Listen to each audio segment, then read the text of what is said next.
नाही, आता काय आहे की सर्वप्रथम तर मी ओवैसी साहेबांचा धन्यवाद देतो की त्यांनी माझं नाव डिक्लेअर केलं आणि माझ्यासोबत अजून 4 लोकांचं नाव डिक्लेअर केलेले आहे. म्हणजे हे कन्फर्म इलेक्शन लढणार होते याच्यामध्ये काही दुमत नाही आहे. कारण आमचे 2 सिटिंग MLAs आहे त्याच्यामध्ये, एक मालेगावच्या आणि एक धुलियाचे. आणि फारुख शाब्दीनेही मागच्या वेळी इलेक्शन लढलो होतो आणि खूप चांगलं त्यांनी कामगिरी केली होती. तर त्या अनुषंगाने हे जे 5 कॅन्डिडेट डिक्लेअर करण्यात आलेले आहे हे एक सुरुवात आहे.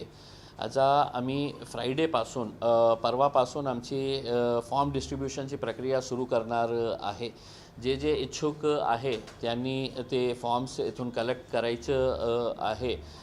त्याची काही फीस आहे ते MIM पार्टीच्या जे हैदराबादच्या हेडक्वार्टर आहे त्याच्यामध्ये ते फीस डायरेक्टली DDच्या आधारावर ते फीस जमा करण्यात येईल.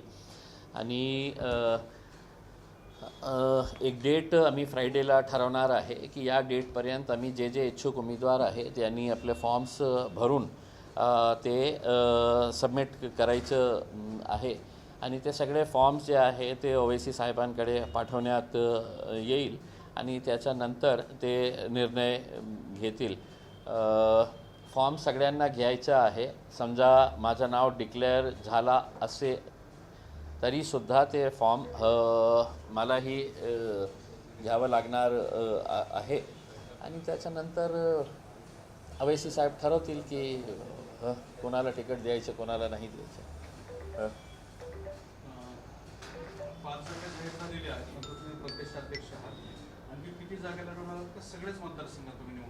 नाही, मी जसं म्हटलेलं आहे की आम्ही जे हे प्रस्ताव दिलेला आहे महाविकास आघाडीला, त्यांची आम्ही वाट बघितलेली आहे. पुन्हा त्यांच्याशी आम्ही संपर्क साधणार आहे एका पत्राद्वारे. कारण आम्हाला असं सांगण्यात आलेलं आहे, काही नेत्यांनी सांगितलेले आहे की मीडियाच्या वतीनेच आम्हाला सांगण्यात आलेलं आहे की आम्हाला काही अलायन्स करायचं आहे. त्यांनी सांगितलेलं आहे आम्हाला काही असा फॉर्मल पत्र मिळालेला नाही आहे पार्टीच्या वतीने. तर मला असं वाटतं की हे सगळं जे आहे ना ते एक्सक्युजेस आहे, एक्सक्युजेस देणं. त्याने स्पष्टपणे सांगावं की आम्हाला पाहिजे MIM सोबत जाण्यात इच्छुक आहे किंवा नाही आहे. मी मीडियाच्या वतीने आपल्यापर्यंत पोचलो, तुम्हीही माझ्या मीडियाच्या वतीने तुम्ही पोचले असते की नाही बाबा तुम्ही लिहितमध्ये आम्हाला द्या, आम्ही दिलं असतं. पण आपल्याला काही जेव्हा करायचं नसतं ना तर फक्त असे एक्सक्युजेस देण्याचं हे कारण आहे. तरीसुद्धा त्यांनी जे सांगितलेले आहे की आम्हाला काही फॉर्मल असं पत्र मिळालेलं नाही आहे, तर ते फॉर्मल लेटरही आम्ही तयार करू आणि त्यांना पाठवू. आम्ही कोणताही प्रयत्न सोडणार नाही आहे. कारण आम्हालाही माहीत आहे की भारतीय जनता पार्टीला एकनाथ शिंदे आणि अजित पवार साहेबांना आपल्याला महाराष्ट्रामध्ये पराभव करायचा असेल तर आमचीही प्रामाणिक इच्छा आहे की कोणत्याही रीतीने म्हणजे काहीही एक्सक्यूज पुढे कुणाच्याही समोर असायला नको की याच्यामुळे हे झालेलं आहे, त्याच्यामुळे हे झालेलं आहे, आम्ही सीट्स लढलेलं आहे. आता आम्ही तुम्हाला प्रामाणिकपणे आमची इच्छा व्यक्त केलेली आहे की आम्हाला तुमच्यासोबत यायचं आहे. आता हे बॉल तुमच्या कोर्टामध्ये आहे की तुम्हाला काय निर्णय घ्यायचा आहे. तुम्ही एकदा स्पष्ट करून टाका, तुमचे मोठे नेते आहे की हो किंवा नाही आहे. त्याचा आता म्हणजे असं आम्ही किती वाट पाहणार तुमचं. तर आम्ही आमची प्रक्रिया सुरू करणार आहे.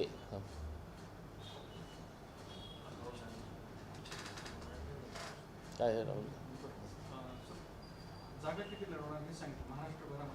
आता ते याच्यावर निर्भर असणार आहे की समजा MVA सोबत आम्ही गेलं, काही ठरलं तर आम्ही जे सीट्स आहे, कारण आम्हालाही माहीत आहे की अलायन्समध्ये कुठेतरी कोणाला कॉम्प्रोमाइज करावं लागतं.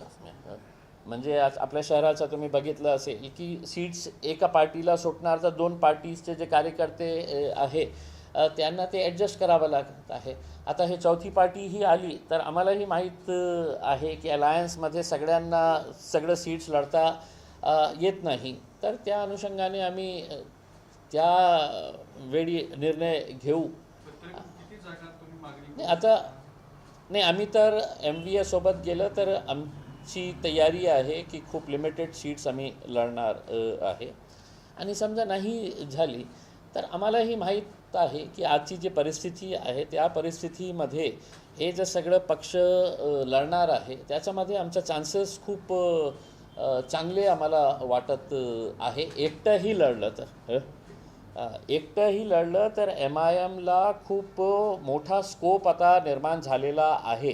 तरीसुद्धा आम्ही तुमच्याकडे येण्यास इच्छुक आहे हे तुम्हाला कळायला पाहिजे. नाहीतर आम्ही तसंही आमचे जितकं सीट्स निवडून यायचं आहे ते निवडून येणारच आहे एकटंही आम्ही लढलं तर. आता एकदा आमची इच्छा काय आहे की तुम्ही प्रामाणिकपणे आमच्यासोबत बसा तर सही, बसून चर्चा करा.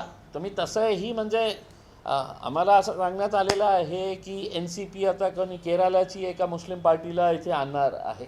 म्हणजे याचा अर्थ हे झालेला आहे ना की तुम्हाला फक्त हिरवा झेंडा कुणात पाहिजे म्हणून ते मग ते त्यांना बोलवत आहे.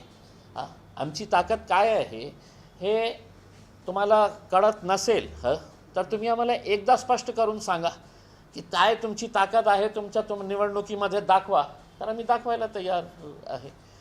मला आमची प्रामाणिक इच्छा जे म्हटलेलं आहे की आम्हाला MIM पक्ष हे भारतीय जनता पार्टी आणि एकनाथ शिंदे साहेब महाराष्ट्राचे कशा वाटोळे केलेले आहे त्याच्यामुळे आम्ही तुमच्याकडे वारंवार येत आहे.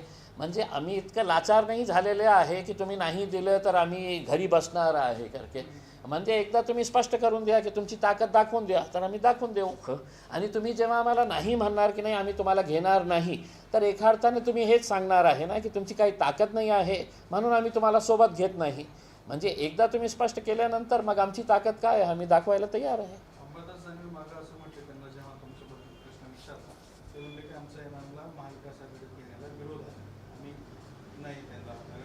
ठीक आहे ना. उसमें म्हणजे काय आहे की अंबादास दानवे दुसऱ्या हे लेवलचे नेते आहे, त्यांचे जे अध्यक्ष आहे एकदा त्यांनी स्पष्ट करून सांगावा, उद्धव ठाकरे साहेबांनी सांगावा आम्हाला की नाही आम्ही निर्णय घेतलेला आहे की तुम्हाला नाही पाहिजे. आणि तसंही म्हणजे आमची इच्छा हेच आहे की काँग्रेस आणि राष्ट्रवादी मुस्लिमांचं मत घेणारी जे पक्ष आहे ते आपल्याला सेक्युलर म्हणणारे जे आहे ते तसंही शिवसेनासोबत गेलेले आहे. मग शिवसेनासोबत जाताना तुम्हाला MIM पक्ष तुम्हाला अनटचेबल कसं वाटतं, अछूत कसं वाटतं की नाही आपल्याला यांना हात लावायचंच नाही आहे. म्हणजे एका अर्थाने हे दोघं पक्षांनीही ठरवलेले आहे की आम्हाला या समाजाचा फक्त मतं पाहिजे, त्यांची लिडरशिप नको व्हायला पाहिजे. आणि एकदा तुम्ही बोलून द्या ना आम्हाला, कशाला की आम्हाला लिहितमध्ये आणलेलं नाही आहे, काही फॉर्मल इन्व्हिटेशन आम्हाला मिळालेलं नाही आहे मीडियाकडून. अरे मी मीडियामध्ये आलो असता, तुम्ही मीडियामध्ये बोलायला पाहिजे होतं की नाही एकदा आम्हाला पत्र आलं तर आम्ही त्याच्यावर विचार करू करके. फक्त एक्सक्यूजेस द्यायचं आहे तर आम्ही असा खूप जास्त दिवस आम्ही थांबू शकलो नसतं. म्हणून आम्ही आत्ता फ्रायडेपासून आमचं फॉर्म डिस्ट्रीब्युशनची प्रक्रिया सुरू करणार आहे. आणि तरीसुद्धा आम्ही टाईम देत आहे त्यांना, तरीसुद्धा आम्ही त्यांना काँग्रेस राष्ट्रवादी काँग्रेसला आम्ही टाईम देत आहे की तुम्ही याच्यावर विचार करा आणि आम्हाला सांगा की काय निर्णय आहे. महाविकास आघाडीसोबत तुमचं जमलं नाही तर पाठीमागे ज्या वेळेला तुम्ही वंचितसोबत एक वेगळा प्रयोग केला होता त्या प्रयोगाचा काही पुनर्विचार होणार आहे का किंवा नाही? याच्या बाबतीत ही आदरणीय बाळासाहेब आंबेडकरांनी अनेकदा हे सांगितलेले आहे की आम्हाला MIM सोबत जायचं नाही आहे, आम्ही जाणार नाही आहे. मग त्यांनी वेगळं लढावा, आम्ही वेगळं लढतो.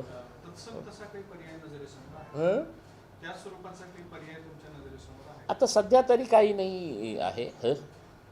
पण काय आहे की येणाऱ्या दिवसामध्ये अनेक जे आपल्याला मोठे पक्ष म्हणणारे जे आहे त्यांचे मोठे नेते कशा या डालवरून त्या डालवर उड्या मारणार आहे आपल्याला बघायला मिळणारच आहे. कोणीही थांबायला तयार नाही आहे. विधानसभेचं इलेक्शन असं असतं की एक नेता 5 वर्ष तयारी करतो आणि ऐनवेळी त्याला सांगण्यात येतं की नाही रे बाबा हे सेट आपल्याला सुटणार नाही आहे, हे सीट आपल्या जे अलायन्स पार्टनर आहे त्यांना देण्यात येतं आहे. मग अशा वेळी त्या नेत्याला असं वाटतं की मी माझं 5 वर्ष कशाला वाया घालू, तर ते कुठे ना कुठे जंप करतो, दुसऱ्या पक्षामध्ये जाण्याचा प्रयत्न करतो. नाही मिळाला तर एकटा आपण इंडिपेंडंट लढण्याच्या तयारीत असतो. मग असे अनेक नेते आमच्याकडेही येणार आहे. की आम्ही तुमचं तिकीट घेण्यास तयार आहे. साहेब, राज्यामध्ये सत्तेतले आणि विरोधातले मिळून असे काही तिसरी आघाडीच्या चर्चा सुरू आहेत. नेते एकत्र येऊन लोकांच्या समस्या सोडवतात, जसे की बच्चू कडू असतील, छत्रपती संभाजी महाराज असतील किंवा राजू शेट्टी असतील, यांनी तिघांनी एकत्र येऊन असं जर तिसरा पर्याय जर तुमच्या समोर आला तर एमआयएम यामध्ये सामील होईल का? जर महाविकास आघाडी आला तर नक्की. मी पहिलेही याच्या बाबतीत बोललेलो आहो की म्हणजे लोक त्रस्त झालेले आहे. जे प्रस्थापित अलायन्स जे आहे ते सत्ताधारी असू द्या किंवा विपक्षामध्ये महायुती असू द्या किंवा महाविकास आघाडी असू द्या, लोकांना असं वाटतं की आपल्याला एक थर्ड पर्यायही आवश्यक आहे. काही कॉन्क्रीट झाला तर नक्की आम्ही त्याच्या बाबतीत ही पॉझिटिव्ह राहू. एक महत्त्वाचे 2 सण सोबत आलेले आहेत, मोहम्मद पैगंबरांची जयंती असेल व गणेशोत्सव.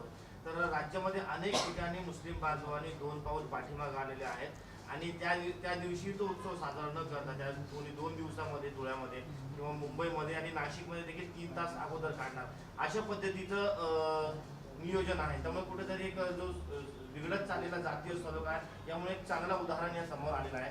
संभाजीनगरमध्ये असंच तुम्ही पुढाकार घेणार का? नाही, तुम्ही मागच्या वर्षीही अशीच परिस्थिती निर्माण झाली होती.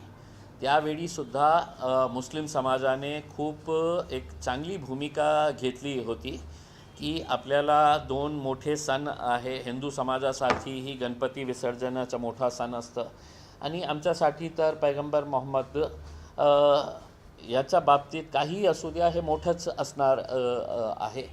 तरीसुद्धा मुस्लिम समाजाने पूर्ण महाराष्ट्रामध्ये चांगले निर्णय घेतले होते आणि यावेळीसुद्धा अनेक शहरामध्ये असे निर्णय घेण्यात आलेला आहे पोलिसांशी चर्चा करून. अच्छा, याच्या बाबतीत मी काही निर्णय घेण्यासाठी हे नाही आहे, जबाबदार नाही आहे. कारण सगळीकडे जेव्हा मोर्चे निघतं तर त्याची एक कमिटी असतं. आपल्याकडेही एक कमिटी आहे, डॉक्टर मुर्तुजा त्याचे चेअरमॅन आहे.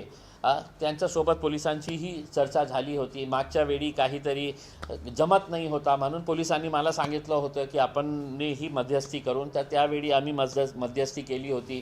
ते कमिटीचे सगळे सदस्य आणि पोलिसांसोबत चर्चा केली होती आणि त्या अनुषंगाने एक कमिटी असल्यामुळे मला ते निर्णय घेण्याचा अधिकार नाही आहे. मी कमिटीलाही विनंती करणार आहे की कुठल्याही प्रकारचं असं टेन्शन होऊ नये की एका दिवसात आपल्याला सगळं काही करायचं आहे. तर त्याच्या बाबतीत त्यांनीही विचारपूर्वक निर्णय घ्यावा.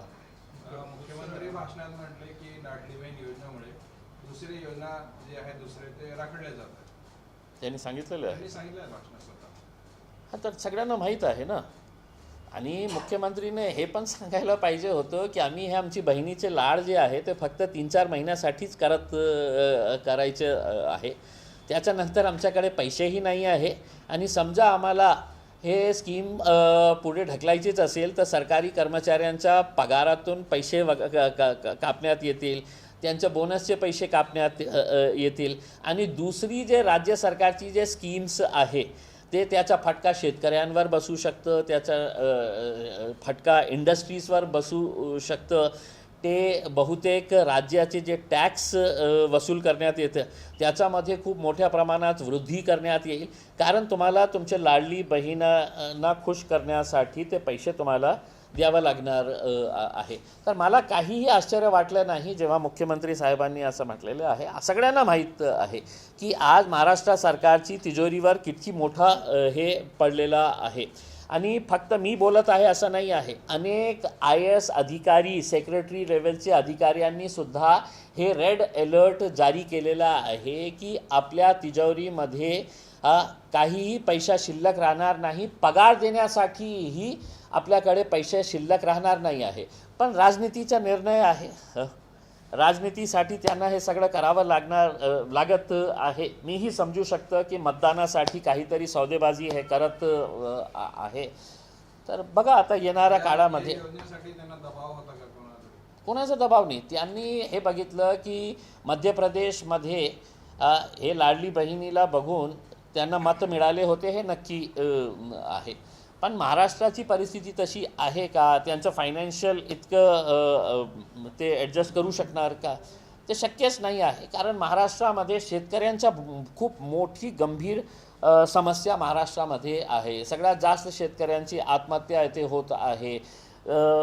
पीक कर्ज कोणीही बँक द्यायला तयार नाही आहे. पीक विमा जे आहे त्याचे पैसे शेतकऱ्यांना मिळत नाही आहे. मग एका साईडला एका वर्गाला खुश करण्यासाठी तुम्ही हे जे लाडली बहीण योजना काढलेली आहे ते आमचे सर, पण दुसऱ्या साईडला तितकंच रोष जे आहे ते शेतकऱ्यांना आपल्याला बघायला मिळत आहे. तर कहाँ पे सबको खुश रख सकेंगे? उसके अंदर जेब में कुछ पैसा रहेगा तो ऐसा बांटते रहेंगे उसके अंदर. अब पैसा ही नहीं है जेब के अंदर, ठन ठन बजना शुरू हो गया है, तो अब इनको ही जवाब देना पड़ेगा कि कितने महीनों तक किस किस का लाड़ आप करने वाले हैं करके. या राजकीय पार्श्वभूमीवरती जरंगे पाटलांच्या बाबतीत तुम्ही काही विचार करताय का? आहे का? तसा काही प्रस्ताव तर आलेला नाही आहे.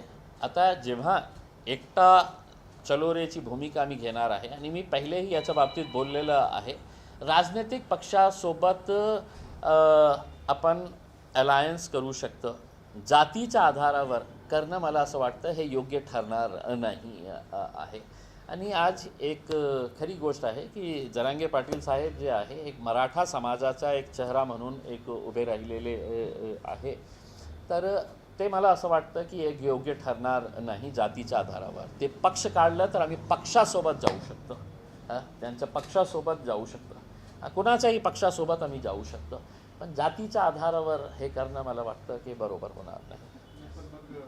उमेदवार देणार आहे तर ते कशा देणार आहे? त्यांनी पक्ष काढलं तर आम्ही पक्षासोबत जाऊ शकतो, कोणत्याही पक्षासोबत आम्ही जाऊ शकतो, पण फक्त एका समाजाचा आणि दोन समाजाचा मिलन होणं म्हणजे हे मला वाटतं हे बरोबर नाही आहे. आमच्या आयडिओलॉजीप्रमाणे हे बरोबर होणार. तुम्ही पण एका जातीसाठी संघर्ष करतात आहे. पण आमचा पक्ष आहे, राजनैतिक पक्ष आहे. AIMIM जे आहे एक राजनैतिक पक्ष आहे. ते पक्ष म्हणून आम्ही आमच्या समाजाच्या बाबतीत आम्ही लढत आहे. आणि फक्त याचा अर्थ हे होत नाही की आमच्या पक्षामध्ये आता फक्त मुस्लिम समाजाला हे मिळणार आहे तिकीट. अन्य जातीचे लोकही आम्हाला अप्रोच करू लागलेले आहे. तुम्ही आमचं फॉर्म डिस्ट्रीब्युशन जेव्हा सुरुवात होईल तर तुम्हाला बघायला मिळणार आहे की किती जातीचे लोक आमच्या संपर्कात आलेले आहे, आमचे फॉर्म घेतलेले आहे, आमच्या पक्षाच्या तिकिटावर लढण्यास इच्छुक आहे. तुमचा जरंगे पाटलांना सल्ला आहे का त्यांनी राजकीय पार्टी काढावी? नाही, मी कशाला सल्ला देऊ? ते म्हणजे ते इतकं हुशार आहे की त्यांच्या एका आवाजावर आता पूर्ण महाराष्ट्रातले जे मराठा समाजातले लोक आहे त्यांच्या एका आवाजावर इकट्ठा होत आहे. तर मी खूप लहान आहे त्यांना असं सल्ला देण्यासाठी. त्यांच्याकडेही मतलब चांगले लोक आहे, त्यांनी निर्णय घ्यावा, ते त्यांचं व्यक्तिगत मत आहे. जरांगे पाटील यांचं उपोषण सुरू असताना तुम्ही इथून आंतरवालीला गेला, तिथे जाऊन त्यांना समर्थन दर्शवलं. मात्र गेल्या 10 दिवसांपासून संभाजीनगरमध्ये देखील मराठवाड्यातल्या मराठ्यांना आरक्षण मिळावं म्हणून एक तरुणी क्रांती चौकात उपोषणाला बसलेली आहे. बघा, मी तर माझं मत स्पष्ट आहे की सरकार जे आहे आज महाराष्ट्रामध्ये कुणाची सरकार आहे तर भारतीय जनता पार्टी, एकनाथ शिंदे आणि अजित पवार साहेब. त्यांना निर्णय घ्यायचाच असेल की आपल्याला द्यायचंच आहे तर एका दिवसामध्ये ते निर्णय घेऊ शकतं, पण त्यांना द्यायचंच नाही म्हणून बिचारे इतके वर्ष झालेले आहे ते असंच त्यांना हे कमिटी स्थापित करतं, ते एक स्टडी कमिटी करतं. आता मंत्री येतो, मंत्री त्यांच्या कानामध्ये काहीतरी बोलतो. तर दुर्दैव आहे मला असं वाटतं की फक्त उल्लू बनवण्याचं हे काम सुरू आहे सरकारच्या वतीने. आणि जे विपक्षमध्ये बसलेले आहे त्यांचीही सरकार होती, ते आज ज्या प्रकारे सरकारवर हे बोट दाखवत आहे की हे करत नाही. मग माझा प्रश्न हे आहे की तुमचीही सत्ता होती, तुम्हाला द्यायला होतं तर तुम्ही त्यावेळी दिले असते. मग जेव्हा सत्तेमध्ये असते तर सगळ्यांना विसरून जायचं, विपक्षात आले की फक्त एकमेकांवर बोटं दाखवायचं काम करायचं. आता अनेक जे विरोधी पक्षामध्ये बसलेले लोक आहे त्यांना मी एक प्रश्न विचारतो की मुस्लिमांच्या बाबतीतही तुम्ही का निर्णय घेतला नाही जेव्हा आपली सत्ता होती? मुस्लिम आरक्षणाच्या बाबतीतही आपल्याला घ्यायला पाहिजे होतं ना. आमच्यासाठी तर कोर्टानेही होकार दिलेला होता, तर त्यावेळी तुम्ही घेतलं नाही काही निर्णय. आता सत्तेमध्ये आलेल्या लोकांवर बोटं दाखवायचं. सुशील कुमार शिंदे मागे गृहमंत्री होते देशाचे, त्यावेळेला त्यांनी लाल चौकात भाषण केलं. ते म्हणजे की एका व्यक्तीने मला सांगितलं भाषण करा, मी केलं, त्यामुळे मी लोकप्रिय गृहमंत्री झालो. काश्मीरला जाताना मला भीती वाटायची असते.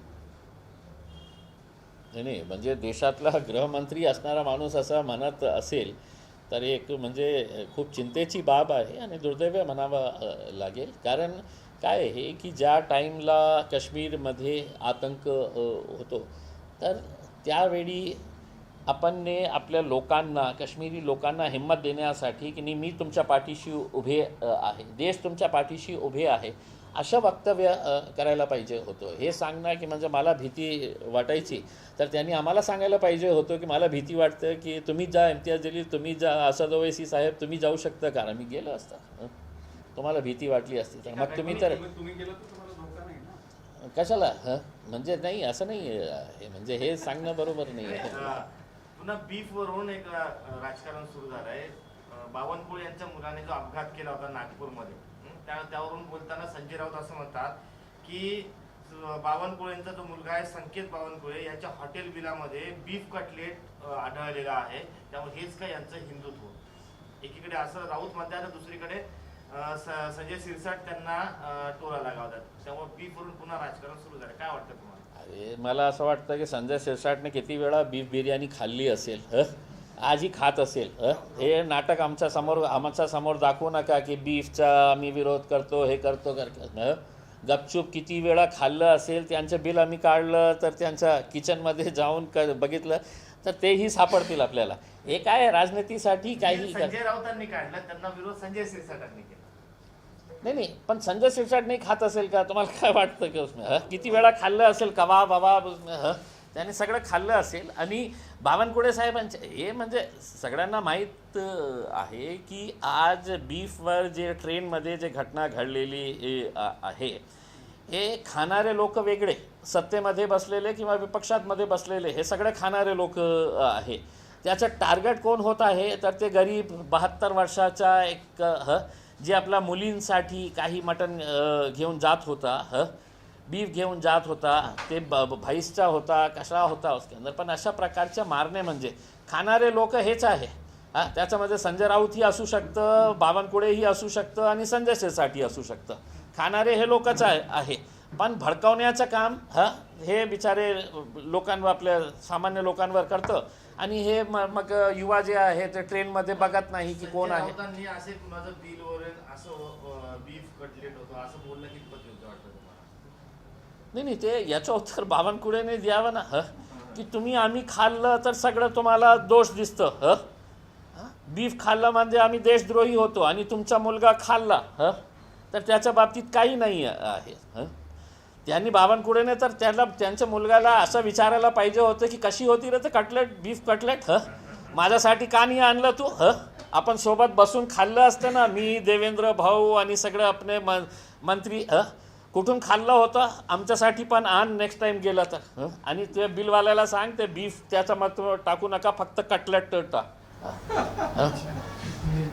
तुमच्यासोबत हे या सगळे राजकारणी जे आहेत राज्यातले सिनियर वगैरे, तुम्हाला कुणासोबत जेवण्याचा बऱ्याचदा प्रसंग आलेला आहे तर त्यांच्यासोबत कोणी बीफ खाते तुमच्यासोबत किंवा अरे सब खाने वाले हैं, सब नाटक करते हैं इसके अंदर, सब खाने वाले हैं इसके अंदर, बंद दरवाजे के अंदर सब खाने वाले हैं इसके अंदर.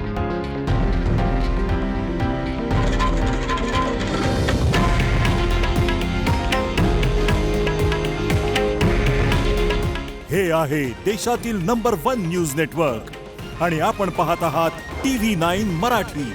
काळजी तुमची, हित महाराष्ट्राचं.